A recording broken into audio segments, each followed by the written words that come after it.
Salam damai dan sukacita dalam Kristus Yesus bagi Anda sekalian. Saudara-saudaraku yang terkasih, hari ini semua orang takut dengan virus corona. Tapi apakah kita sungguh-sungguh takut dengan virus atau kita takut dengan kematian?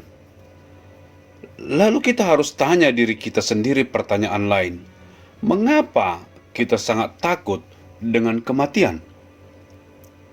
Alkitab mengatakan kepada kita alasannya.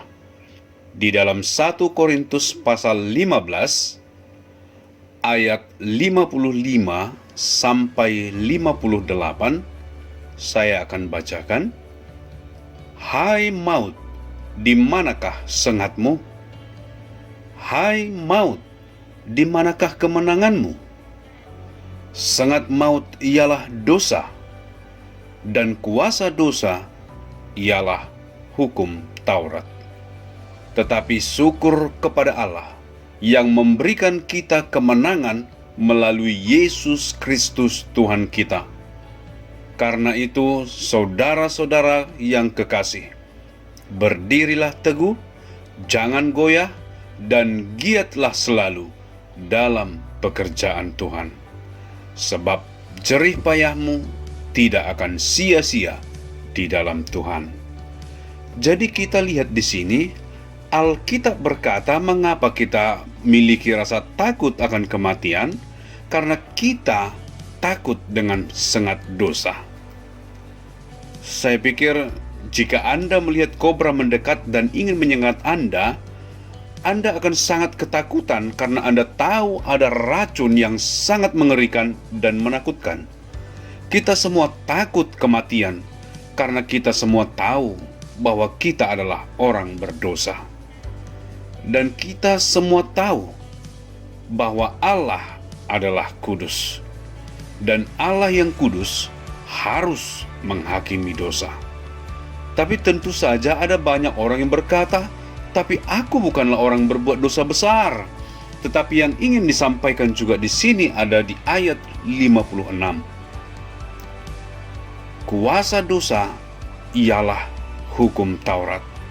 Oh, Anda bukan orang yang berdosa besar? Apa yang dikatakan hukum Taurat? Apa yang dikatakan 10 perintah Allah? 10 perintah Allah mengatakan bahwa engkau tidak boleh berbohong. Lalu Anda berkata bohong itu alami. Setiap anak kecil berbohong. Mereka berbohong setiap waktu. Saya tidak tahu berapa ribu kali saya berbohong saat saya anak-anak. Saya hanya tidak ingin dapat masalah, makanya saya bohong. Apakah kau yang lakukan ini? Tidak, bukan aku. Apa kau yang mengambil ini? Tidak, bukan aku. Kita berbohong dan berpikir bahwa itu tidak apa-apa. Saya tidak akan masuk penjara karena bohong. Hakim tidak akan menghukum saya. Tetapi di mata Tuhan, bahkan satu bohong sekalipun adalah dosa. Janganlah engkau berdusta. Jadi Anda tahu kenapa kita takut mati? Karena kita tahu kita berdosa bukan berdasarkan hukum dari Indonesia. Kalau berdasarkan hukum Indonesia, hampir semua dari Anda belum pernah dipenjara. Hampir semua dari Anda belum pernah ditangkap oleh polisi. Tapi kita tidak sedang berbicara tentang berhadapan dengan polisi. Polisi tidak dapat melihat segala sesuatu. Hukum negeri ini hanya untuk orang yang benar-benar jahat. Tetapi hukum Allah adalah janganlah engkau berbohong. Oh, kita semua pernah berbohong. Dan itulah mengapa kita takut. Kita tahu bahwa standarnya Allah sangat tinggi. Dan kita adalah orang berdosa. Itulah sebabnya kita takut dengan kematian. Jadi ini bukan tentang virus corona. Tidak. Kita kena virus, kita sembuh. Seperti kita pernah sakit berkali-kali dalam hidup kita, tidak menakutkan. Tetapi virus corona dapat membawa kematian. Wow, sungguh menakutkan. Tetapi mengapa kematian sangat menakutkan? Karena kita tahu bahwa kita akan berdiri di hadapan seorang hakim yang mempunyai standar yang sangat tinggi. Bahkan satu kebohongan saja termasuk pelanggaran hukum. Anda sudah melanggar hukum. Jadi apa yang harus kita lakukan? Siapa yang tidak pernah berbohong dalam hidupnya? Kalau ada yang berkata, "Aku tidak pernah bohong dalam hidupku," adalah seorang pembohong. Saat itu juga saya tahu bahwa dia berbohong. Sekarang, puji syukur ayat ini berkata selanjutnya di ayat ke-57. Tetapi syukur kepada Allah yang telah memberikan kita kemenangan oleh Tuhan kita Yesus Kristus. Jadi apa yang terjadi? Kenapa orang Kristen tidak takut mati? Karena orang Kristen tahu bahwa Yesus disalib untuk satu alasan, untuk menderita, untuk mencurahkan darahnya, untuk menyucikan kita dari dosa, untuk mati bagi dosa-dosa saya, dan bangkit kembali dari kematian. Jadi sebagai orang percaya, Anda dan saya dapat berkata bahwa sengat dosa tidak membuatku takut. Karena semua dosa-dosaku telah dibayar di atas kayu salib. Karena Yesus telah pergi ke kayu salib, mengambil dosa-dosaku, dosa yang lalu, dosa yang sekarang, dosa di masa depan. Semua dosaku telah diambil oleh Yesus.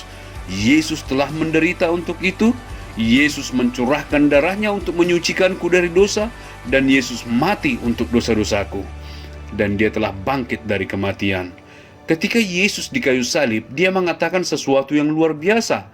Ketika dia telah membayar dosa-dosa kita, dia berkata, "Sudah selesai." Yang artinya, lunas. Sudah dibayar secara penuh. Ganjaran atas dosa-dosa kita telah dibayar penuh oleh Yesus. Jadi hari ini, ketika semua orang takut dengan kematian, dan mereka takut mati karena mereka tahu bahwa mereka orang berdosa, Anda dan saya tahu seorang yang luar biasa 2000 tahun yang lalu mengasihi saya, naik ke kayu salib bagi saya, dan membayar harganya untuk saya. Jadi, maut, di manakah sengatmu? Jadi itulah mengapa kita sebagai orang Kristen yang sungguh percaya kepada Yesus dapat berkata, "Kematian tidak membuatku takut. Aku siap untuk berdiri di hadapan Allah. Aku orang berdosa, aku tahu. Tetapi aku tahu Yesus telah membayar semua dosa-dosaku. Suatu hari, ketika aku berdiri di hadapan Allah dan berkata, 'Tuhan, Engkau tahu aku orang berdosa, tapi terima kasih untuk Yesus yang telah Engkau utus untuk mengangkat dosa-dosaku. Aku telah percaya kepadanya.' Dan Allah akan berkata, 'Selamat datang di rumah.'" Jadi saya harap ini dapat membantu kita untuk memahami apa yang telah Yesus lakukan di atas kayu salib. Dia telah menyelesaikan dosa-dosa kita lunas. Tuhan memberkati Anda.